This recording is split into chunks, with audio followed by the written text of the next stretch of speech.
तयारी पाणी करे रहिया आहिनि। तव्हांखे ॿुधाइणु चाहींदासीं घणनि खे न ख़बर हूंदी आहे असां अॼुकल्ह पंहिंजे कहिड़ी पकड़ी विया आहियूं संसार में त अतिथियुनि जो परिचय ॾियणु असांजो फर्ज़ थो घटे।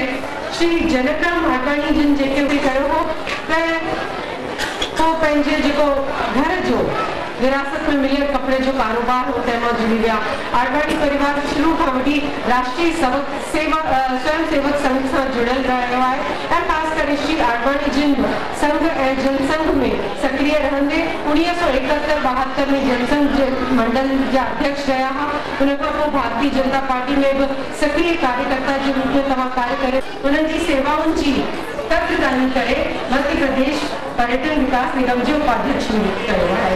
श्री आडवाणी जिन सामाजिक गतिविधियुनि में सक्रिय रहिया आहिनि। असां घणनि मंचनि ते जिनखे ॾिठो आहे ॿुधो आहे ऐं साधु वासवाणी कॉलेज जा फाउंडर मेंबर बि आहिनि। कॉलेज जी समिति में कोषाध्यक्ष ट्रेजरर उपाध्यक्ष जी पद जी घणेई अहिड़ियूं ज़िम्मेदारियूं आहिनि जेके पाण निभायूं था ऐं 1988 में अध्यक्ष पद जी ज़िम्मेदारी पाण चाहींदासीं त श्री आडवाणी 1972 खां वठी 1980 ताईं लगातार जेका कपड़ा एसोसिएशन आहे उनजे अध्यक्ष पद ते रही वापारियुनि जे हित लाइ उन्हनि जे जो असांजो सिंधी समाज तरफ़ां श्री जनक असां तव्हांखे ॿुधाइणु चाहींदासीं असांजा ॿिया अतिथि श्री मनोहर आशी जिन रंगकान जे मंचन सां जुड़िया 1983 में थी तव्हांखे सर्वोच्च पुरस्कार बि ॾिनो हो। 1974 में मनोहर आशी जॾहिं अञा तव्हां नंढा ई हुआ चइजे त 24 सालनि जी लॻभॻि तव्हांजी उमिरि हुई तॾहिं तव्हां 7 मिंटनि जी हिकु ब्लैक एंड वाइट श्वेत शाम फिल्म जेका 35 mm जी फिल्म हुई उहा ठाही हुई। उहे घणनि सालनि खां यानी सोचो त इहो सिलसिलो जॾहिं 74 में शुरू थियो त अॼु ताईं इहो सिलसिलो तव्हांजो हले थो पियो रहे ऐं गुजरात में कर्कश गुजरात जा लोक नृत्य तव्हां घणी तयारु कराया आहिनि। 1992 में तव्हां 3 फिल्मूं तयारु कयूं जिनखे ललित कला अकेडमी लाइ विश्व विख्यात शिल्पकार नालो पढ़ण में नथो पियो अचे तव्हां हुननि ते इहे 3 फिल्मूं तयारु कयूं हुयूं। 1993 में 8 फिल्मूं ठाहियूं जिनखे मौक़ो जॾहिं तव्हांखे मौक़ो मिलियो जिनखे 3 खां 38 मिनट जो हुयो माना जेके तव्हां 1993 में फिल्म्स ठाहियूं 8 फिल्मूं हुयूं जेके long and short duration minute जूं हुयूं। त तव्हांखे ॿुधाइणु चाहींदासीं त अहिड़ा सम्मानीय अतिथि अॼु असांजे विच में आहिनि। मां तव्हां सभिनीनि जो अखंड सिंधु संसार पारां वरी स्वागत थी कयां हार्दिक अभिनंदन थी कयां। असां अॼु जीअं तव्हांखे ॿुधायो त कार्यक्रम में ॿ भाङा आहिनि। ही सम्मान समारोह आहे। सम्मान समारोह हिकिड़ो असां डॉक्टर मनवाणी जी यादि में कयो आहे जेको उज्जैन जी सिंधु जायत समाज पारां प्रकाशित स्मारिका सिंधु संकल्प जे संपादक अर्जुन खत्रीअ खे मिलियो पियो।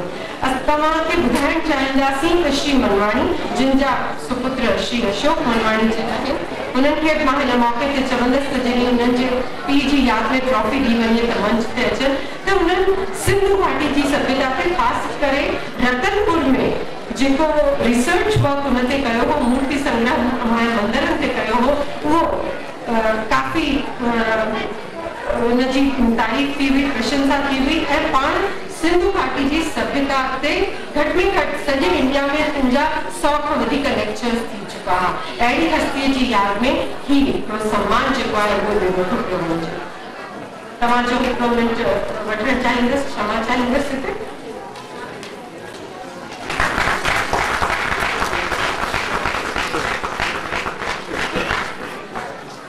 ही असांजे प्रत्यक्ष परोक्ष रूप में थींदो ई रहंदो आहे।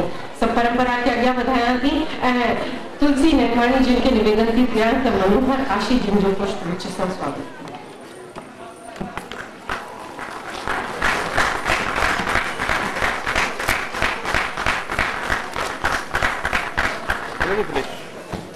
अखंड सिंध यानी कि असांजा भाउ ज्ञानलाल वाणी हर साल हिकु परंपरा ठाहे छॾी आहे परिपाटी ठाहे छॾी आहे त जनवरी जी लॻभॻि इन्हनि तारीख़ुनि में अहिड़ो हिकिड़ो नाटक सिंधी दर्शकनि लाइ ख़ासि करे महिनत करे पेश करे रहिया आहिनि त भाउ असांजा ज्ञानचंद लालवानी असांजे महिमाननि जो शॉल सां स्वागत करणु चाहियूं।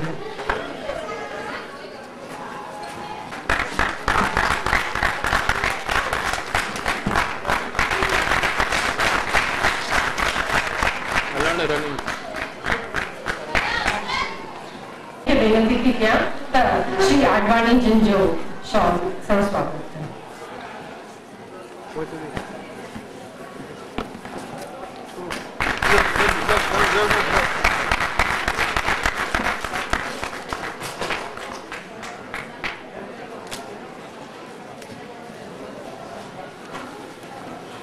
बर्पा पुरस्कार है जंहिंजे बारे में असां चयो डॉक्टर मनवाणी जिन जी याद में इहो पुरस्कार आहे। Doctor M.N. मनवाणी है पाण त लालकाणी जिले में पैदा थिया हा, अॼुकल्ह इहो सिंध पाकिस्तान में है। मध्य प्रदेश में सागर विश्वविद्यालय में तमाम BA MA पढ़ाई कई हुई, स्वर्ण पदक हासिल कयो हो। जेके सिंधी कार्यक्रम में अचण वारा हूंदा तेन जरूर उन्हनि खे कुछ साल पहिरीं कंहिं न कंहिं मंच ते ॾिठो ई हूंदो।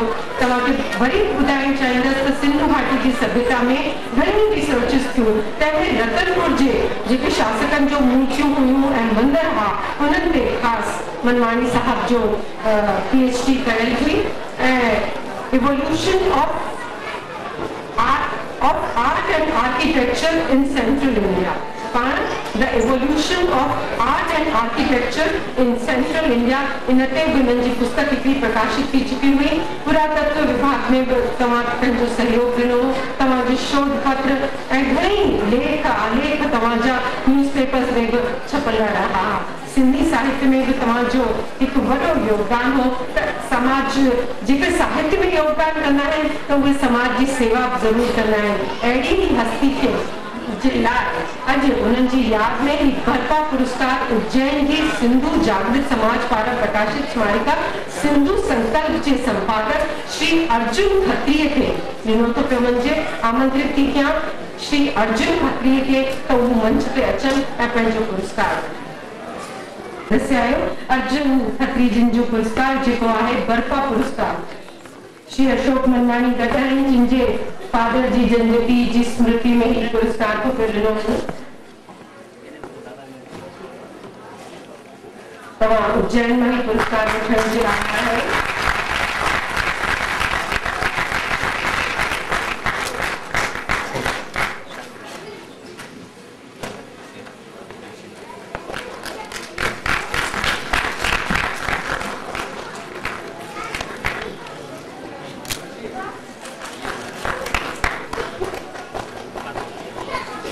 जो ॿियो पुरस्कार आहे ईश्वर प्रदान पुरस्कार। अखंड सिंधु सां कमु कनि था पिया जेको सभिनीनि खां सुठो कमु करे ॾेखारींदो आहे उनखे इहो पुरस्कार ॾींदो आहे।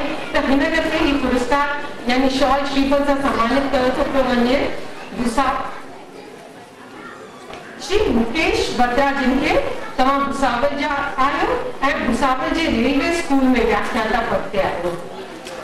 उन्हनि सां गॾु इटारसी जा समाजसेवी श्री श्याम शिवदासानी जिनखे गॾियल रूप में ही पुरस्कार ॾिनो थो पियो वञे हिन साल। ॿिन्ही खे मां मंच ते अचण जे लाइ विनती थी पई कयां। इटारसी मां समाजसेवी श्री श्याम शिवदासानी जिनखे ऐं असांजा जेके भुसावल मां श्री मुकेश बत्रा जिनखे जेके उते रेलवे स्कूल में विया। सिंधु संसार पंहिंजे सहयोगियुनि खे हुननि जो जेको एतिरो कमु सॼे साल में करे रहिया आहिनि त हुननि खे धन्यवाद करण जो हिकिड़ो टोकन आहे जेको हितां मंच तां ॾिनो थो पियो वञे। इहो हिकिड़ी वॾी सेवा आहे जेके बि मैटर मोकिलियूं था पिया, न्यूज़ मोकिलियूं था पिया, जेके असां अखंड सिंधु संसार में पढ़ंदा आहियूं त उन्हनि जी त जेका ज़िम्मेदारी आहे उहा का थोरी न हूंदी आहे। तंहिंजे लाइ असां थोराइता आहियूं ऐं धन्यवाद तव्हांजो करणु चाहींदासीं।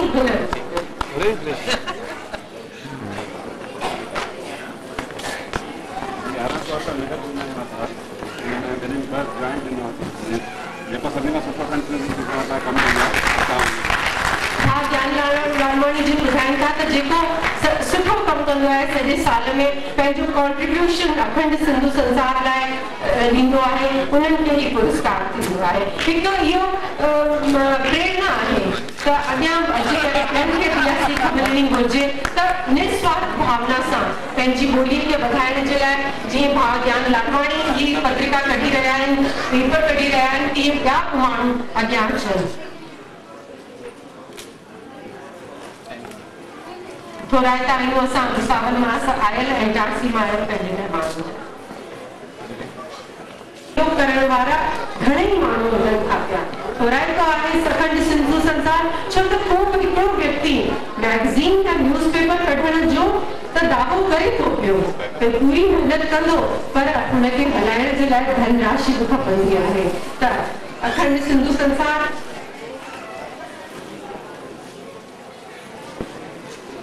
हिकु अहिड़ो शख्स आहे जिन जे लाइ हिते कुझु लिखियल आहे, मां उहो हूअं ई पढ़णु चाहींदसि त कारुन खे कुंवार खां बि वधीक सुहिणे नमूने सजाइण वारी आहूजा परिवार जी फर्म साई कार डेकोरेटर तरफां हिकु ई गिफ्ट पैक ॾिनो थो पियो वञे।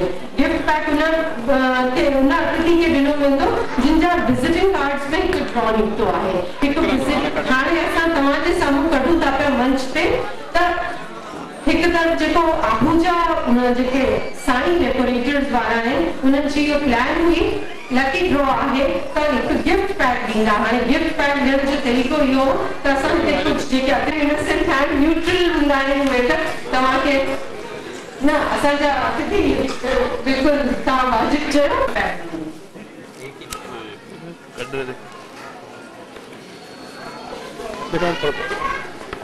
श्री करमचंदानी साहब दिल्ली ऑटो पार्ट्स ॿुधायो हिकिड़े कार डेकोरेटर जो इनाम वञे थो पियो auto parts Delhi auto parts वारनि खे। करमचंदानी साहब मौजूद हुजनि त मंच ते अचनि न त ॿिए जो ट्राए कढी वेंदो आहिनि। अगरि करमचंदानी साहब हुननि जे घर परिवार मां केरु आया त आहिनि तॾहिं त असांखे कार्ड ॾिनो हो।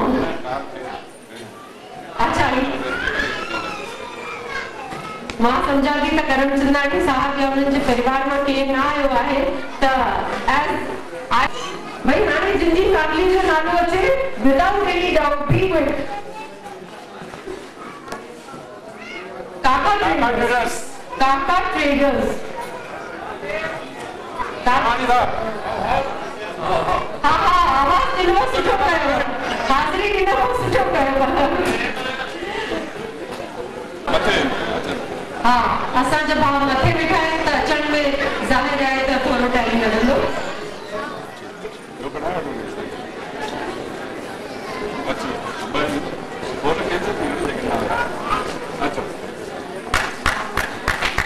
असांजा श्री आडवाणी जिन तव्हांखे श्री मनोहर आशी जिन खां इनाम ॾेई रहिया आहिनि।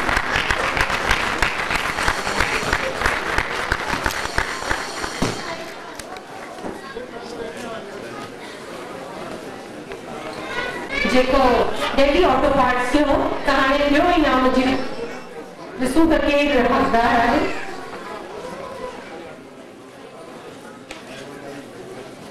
Muralidhar Satya Kailash trading centre Shri Murlidhar Satya Kailash trading centre Shri Murlidhar Satya. हा हक़ हिन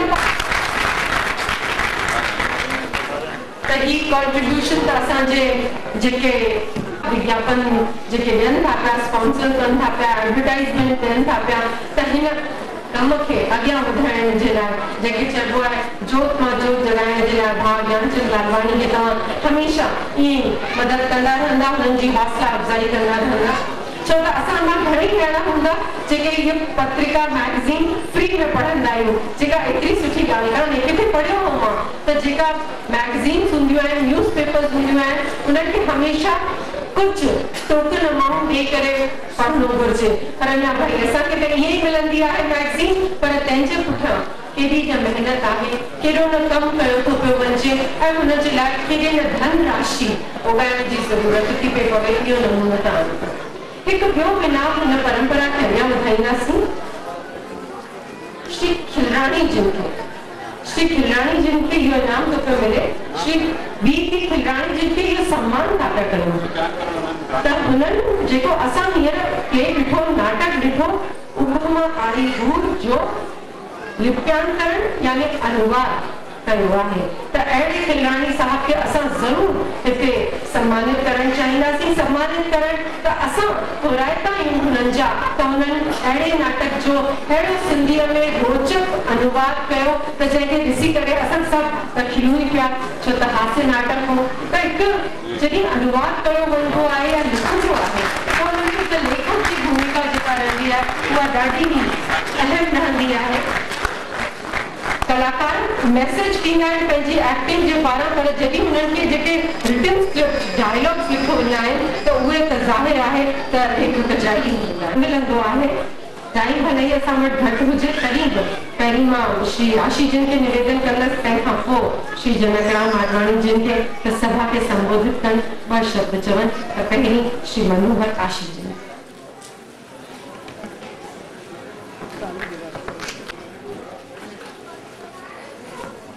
पंहिंजे समाज में अचण कंहिं माण्हू जे लाइ गर्व जो विषय थी सघे थो पियो। अहिड़ा अवसर मुंहिंजे जीवन में काफ़ी घटि आया आहिनि जॾहिं मां पंहिंजे समाज जे सम्मुख मुखातिब थियो हुजां। मुंहिंजे लाइ समाज ऐं पूरी वसुधैव कुटुंबकम जी परिधि जे अंतर्गत ही आहे। मां आभार थो व्यक्त करणु चाहियां त मूंखे जेको समाज जी तरफ़ां सम्मानित कयो वियो आहे उनजे लाइ मां गौरवान्वित थियो आहियां। आभार, धन्यवाद। श्री आडवाणी जिन खे हाणे विनती थी कयां सभा खे संबोधित।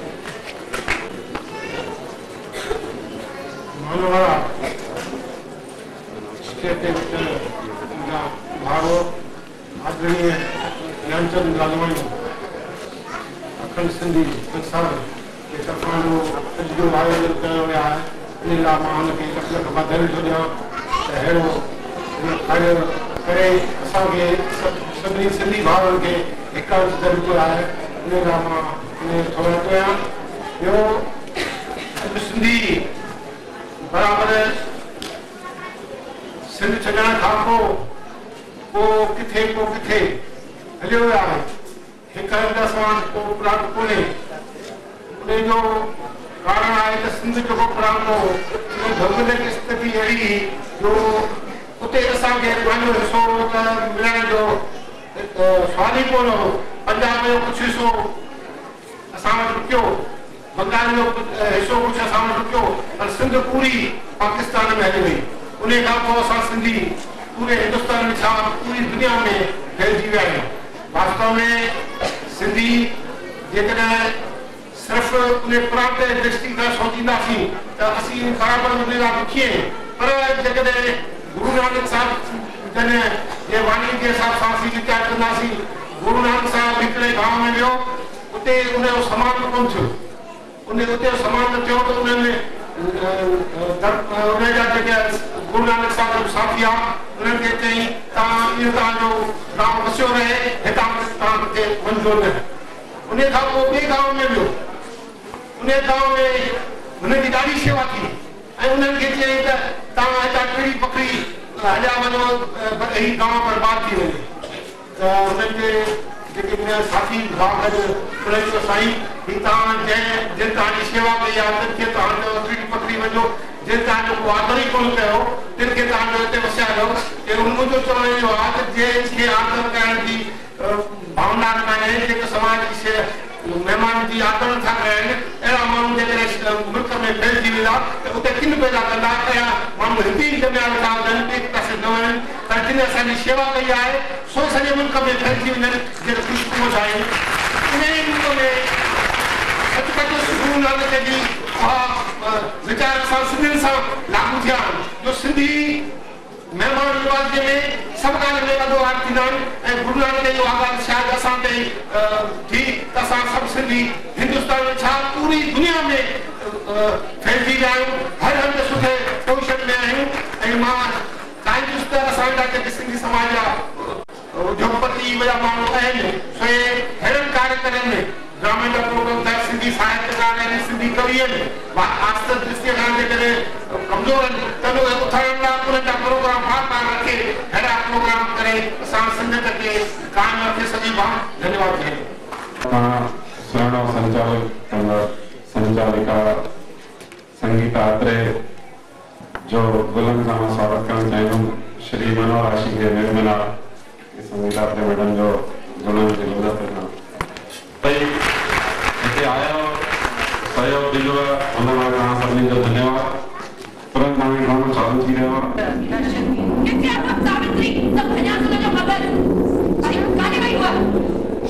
सावित्री। अरे वो तो हली भाई सावित्री। हाँ सचमुच वही मतलब डॉक्टर आई मुझे पहाड़ से सचमुच वापस आई यानी। हाँ भाभी यहाँ से जब प्लान कामयाब नहीं हुआ। अरे वाह मजा आ गया। क्या प्लान? एक्चुअली में चाहो जॾहिं असां बाहर वियासीं त मूंखे पहिरीं ख़बर पइजी वई कि मुंहिंजे कार जा ब्रेक केर फेल करे छॾिया ऐं तंहिं करे डॉक्टर ऐं मां मिली करे इहो प्लान ठाहियो ऐं राघव मसाणीअ खे घुराईसीं। तो कोई वीडियो दिसना दे? हाँ बिल्कुल साफ नजर में दीजिए क्योंकि ये चिड़िया है। हाँ अरे वाह रानी वाह तुम कमाल करे छे हो। Thank U. तू ही बात काम कर। अच्छा ये बकरी ने तुम छड़े दे छो जो तू भूत पिशाच बजा दे तो छठा कर दिया। तू सब इधर आ जा।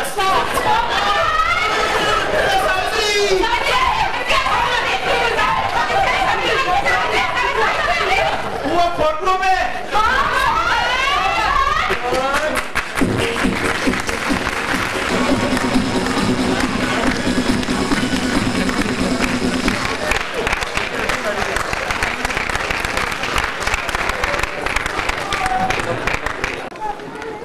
और सभी को फेरो में माफी तो करा हिते प्रोग्राम हुयो पवन जैन जी कविता संगीत जे विमोचन जो। इनफैक्ट पवन जैन साहब मुखा परमिशन बढ़ती हुई आई एम सॉरी ओवरमा आयल स्वाति केवलानी हिंदू नालो चकड़ी। चकड़ी जो छा मतलब थींदो? चकड़ी ॿुधाए बेटा चकड़ी जो मतलब छा थींदो? चकड़ी जो मतलब ॿुधाए।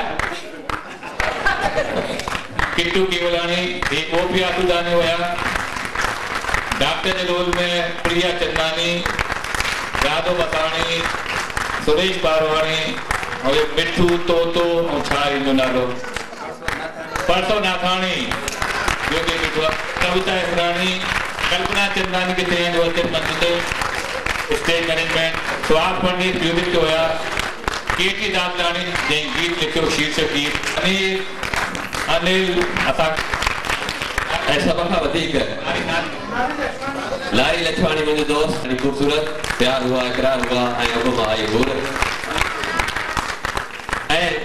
सब खां वधीक जेको हिन टीम के जोड़न वारो है भोपाल में सिंधी ड्रामन जी जे एक श्रृंखला शुरू कई है शुरू